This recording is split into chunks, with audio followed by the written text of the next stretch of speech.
ಚಿತ್ರದುರ್ಗ. ಇವತ್ತು ನಮ್ಮ ಚಿತ್ರದುರ್ಗದ ಉಮೇಶಣ್ಣ ಜೊತೆಗಿದ್ದೀವಿ. ನೋಡ್ತಾ ಇದ್ದೀರಾ ಉಮೇಶಣ್ಣರು. ಇವ್ರನ್ನ ಈ ಸರಿ ಬಿಗ್ ಬಾಸ್ಗೆ ಕಳಿಸ್ಬೇಕಂತೇಳಿ ನಾವೆಲ್ಲ ಪ್ರೋತ್ಸಾಹ ಮಾಡ್ತಾಯಿದ್ದೀವಿ. ಇದ್ರ ಬಗ್ಗೆ ನಮ್ಮ ಕಲ್ಲೇಶ್ ಗೌಡರು ಮಾತಾಡ್ತಿದ್ದಾರೆ. ನಮಸ್ತೆ ಕಲ್ಲೇಶ್ ಗೌಡ್ರೆ. ನಮಸ್ತೆ. ನಮ್ಮ ಇಟಗಿ ಉಮೇಶಣ್ಣ ಅಂತೇಳಿ ಇವರು ಚಿತ್ರದುರ್ಗದಲ್ಲಿ ಭಾಳ ವರ್ಷದಿಂದ ಈ ಒಂದು ಎಲೆಕ್ಟ್ರಿಕ್ ಅವರ ಕೆಲಸ ಏನಂದರೆ ಎಲೆಕ್ಟ್ರಿಷಿಯನ್ ವರ್ಕು. ಮತ್ತು ಆ ಟೈಮಲ್ಲಿ ಬೇರೆ ಟೈಮಲ್ಲಿ ದಿನ ಒಂದೊಂದು ಡ್ರೆಸ್ ಕೋಡ್ ಹಾಕೊಂಡು ಯಾವುದೇ ಒಂದು ದುರ್ಗದಲ್ಲಿ ಒಂದು ಒಂದು ಕಾರ್ಯಕ್ರಮ ನಡೆದ್ರು ಅಲ್ಲಿ ಇರ್ತಾರೆ.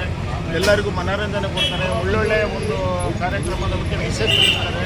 ಅವರು ಯಾವಾಗಲೂ 24/7 ನಾವು ಡ್ರೆಸ್ ಕೋಡು ನಾವು ಇದುವರೆಗೂ ನೋಡಿಲ್ಲ. ಆ ಥರ ಒಂದೊಂದು ಡಿಫ್ರೆಂಟ್ ಡ್ರೆಸ್ ಕೋಡು ಎಲ್ಲರೂ ನಕ್ಕಂತ ಇರ್ತಾರೆ. ಒಳ್ಳೆಯ ಸ್ನೇಹಜೀವಿ.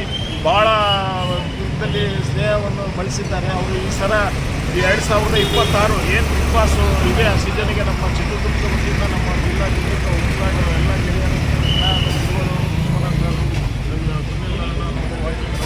ಗುರು ಅಂತ ನಮ್ಮ ಪರಂಪರೆ ಯೂಟ್ಯೂಬ್ ಚಾನಲ್ನವರು ಎಲ್ಲರೂ ಆಶಿಸ್ತೇವೆ. ಅವರು ಆದಷ್ಟು ಈ 2026 ಹೋಗ್ಬೇಕಂತೇಳಿ ನಮ್ಮೆಲ್ಲರ ಒಂದು ಆಸೆ. ಉಮೇಶಣ್ಣ ಮಾತಾಡ್ಬೇಕು ಸರ್. ಬಿಗ್ ಬಾಸ್ ಅಂದರೆ ಇದು ದೊಡ್ಡ ಮನೆಯ ಒಂದು ಕುಟುಂಬ ಇದೆ. ಇಲ್ಲಿ ನಾವು ಅಂದ್ಕೊಂಡಂಗೆ ಹಿರಿಯರು ಕಿರಿಯರು ಮತ್ತು ನಮ್ಮ ದೊಡ್ಡಪ್ಪಗಳು ಚಿಕ್ಕಪ್ಪಗಳು ಅಜ್ಜ ಅಜ್ಜಿಗಳು ಇರ್ತಾರೆ. ಅವ್ರ ಹತ್ರ ನಾವು ಯಾವ ಥರ ಮಾತಾಡಬೇಕು, ಯಾವ ಥರ ನಡ್ಕೊಂಡು ಹೋಗ್ಬೇಕು, ಅವರು ಹೇಳುವ ಕೆಲಸಗಳನ್ನು ಯಾವ ಥರ ನಾವು ರೂಢಿಸ್ಕೊಂಡು ಹೋಗ್ಬೇಕು ಅನ್ನೋದನ್ನು ತಗೊಂಡು ಅವರು ಬಿಗ್ ಬಾಸ್ ಮಾಡಿದ್ದಾರೆ. ಅಂದರೆ ಮಾತಿನಲ್ಲಿ ಇಡ್ತಾ,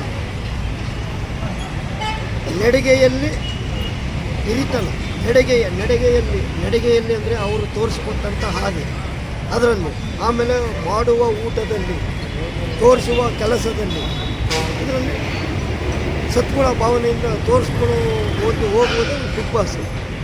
ಮಾತಿನ ಮೇಲೆ, ಆಮೇಲೆ ಕೊಟ್ಟಂಥ ಆಟಗಳನ್ನು ಆಟ ಆಡುವುದು, ವಹಿಸಿಕೊಟ್ಟಂಥ ಕೆಲಸಗಳನ್ನು ಶ್ರದ್ಧೆಯಿಂದ ಮಾಡುವುದೇ ಬಿಗ್ ಬಾಸಿನ ಒಂದು ಮನೆ.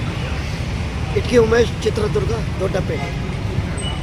ಆದಷ್ಟು ಈ ವಿಡಿಯೋವನ್ನು ಶೇರ್ ಮಾಡಿ, ಹಾಗೆ ನಮ್ಮ ಚಿತ್ರದುರ್ಗದ ಪ್ರತಿಭೆಯನ್ನು ಬೆಳೆಸಿ ಈ ಸರಿ ಏನಾದರೂ ಮಾಡಿ ನಮ್ಮ ಉಮೇಶಣ್ಣನ ಬಿಗ್ ಬಾಸ್ಗೆ ಕಳಿಸ್ಬೇಕಂತೇಳಿ ತಮ್ಮಲ್ಲಿ ಕೇಳ್ಕೊತಿದ್ದೀನಿ.